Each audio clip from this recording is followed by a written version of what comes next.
नमस्कार। P K Patchani general secretary East Coast Railway Shramik Union. मुझे पुणी आपण आसली आप सामना को मु 2 दिन है गोटे वीडियो देखुची जे ईस्ट कोस्ट रेलवे श्रमिक कांग्रेस जनरल सेक्रेटरी गोटे मीडिया बाइट दे मो ना नहीं कहते तेणु मु बाध्य हली आपण पाखे पुणी किसी उपस्थापना करने 2020 मसीह जो कोरोना है कोरोना रे वर्षा आम कौटी देखा पाइलुनि जो कोरोना रे सब रनिंग स्टाफ बहुत काम कले ओवरटाइम ब्लॉक होकर आसला से आम देखा पाइलुनि तापाई लड़ाई कर एनपीएस ओपीएस आंदोलन है दीर्घ 2 वर्ष है मात्र थरुटे कौटी देखा चाहे है आ बाकी खाली पोस्टर रे लुचेक व्हाट्सएप रे आंदोलन कले। कमरेड मोर गोटे कथा कहया कथा जे 2005 जो अर्बन बैंक इलेक्शन है यही भाव में प्रलाप करते 2010 मसीह भी यही भाव में प्रलाप करते। सब मजादार कथा हूँ 2005 मसीह यू ईश्वर जो भाइस चेयरमैन थे से विरुद्ध कहते 2010 मसीह बेले बीबी सामंतराय भाइस चेयरमैन थे विरुद्ध कहते ये टोटाल 2टा जाक इलेक्शन में सीएच गांधी जनरल सेक्रेटरी थे श्रमिक यूनियन से विरुद्ध कहते घोटाला घोटाला घोटाला घोटाला परवर्ती काल में से यूनियन ने नहीं थे। तेणु ये आप विचार करते कथार सत्यता मुझे आपन को कहूँ चाहे से कहले 90,000 लोक रिटायर्ड हो गलानी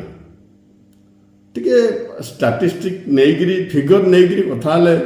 भल हाँ एमती माने खाली कहवाई कहले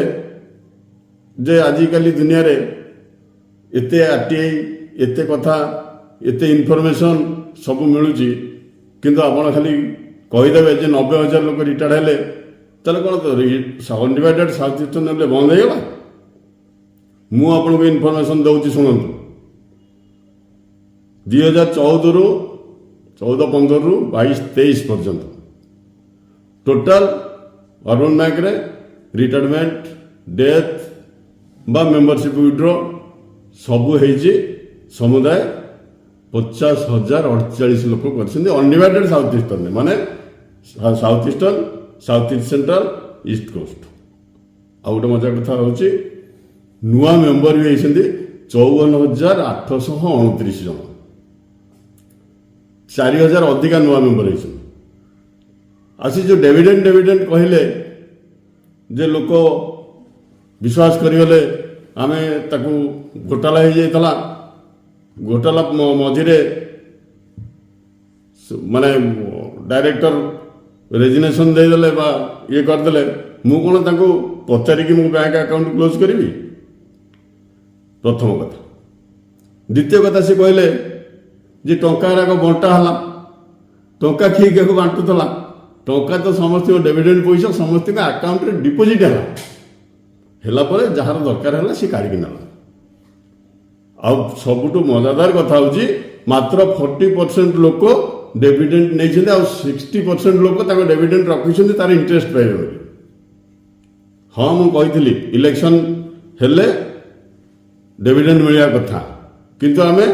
सेंट्रल रजिस्टर को बार बार चिठी लिखुचु ताकू दवाई आपड़ से अर्डर टाक पढ़े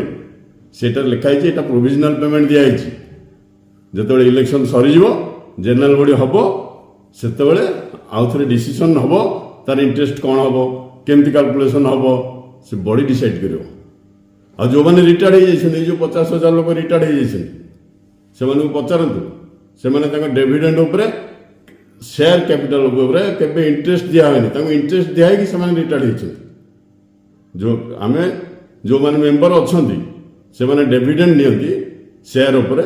तेणु जेहेतु दिखाई नाला इंटरेस्ट दिखाई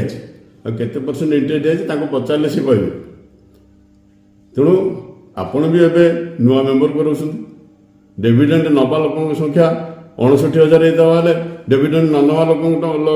संख्या 71,000 अच्छी एवं भी लोक नहीं ना तेणु मो अकाउंट मु कौटी क्लोज करी बैंक अकाउंट क्लोज करी तुम पचारि करी कि मो घर कथा मुझे तुमको पचारि करी कि ना हाँ जदि आप कहे आप जनरल सेक्रेटरी थे डायरेक्टर थे घोटाला पचारि करेंगे ताले समस्त सब कथा जाना दरकार। मोर आपन प्रश्न आप प्रथम क्लीयर करूँ जनरल सेक्रेटरी हिसाब से आपण 12 वर्ष तले 15 दिन कौन पर जेल थे कि घोटाला करते से आप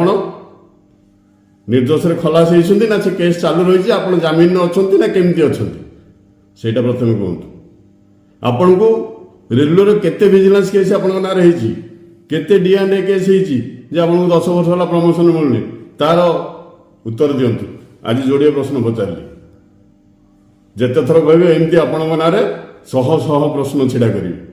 आ विशेष किसी कहूनी इलेक्शन आसिले आपण एमती बोबाड़ी छाड़ती मुझे जानी तो अपेक्षा करूँ से समय चली जाइए समय आसी आम कहूँ आप शुणे आप कहले भी आम शुणु तार उत्तर देवु। नमस्कार।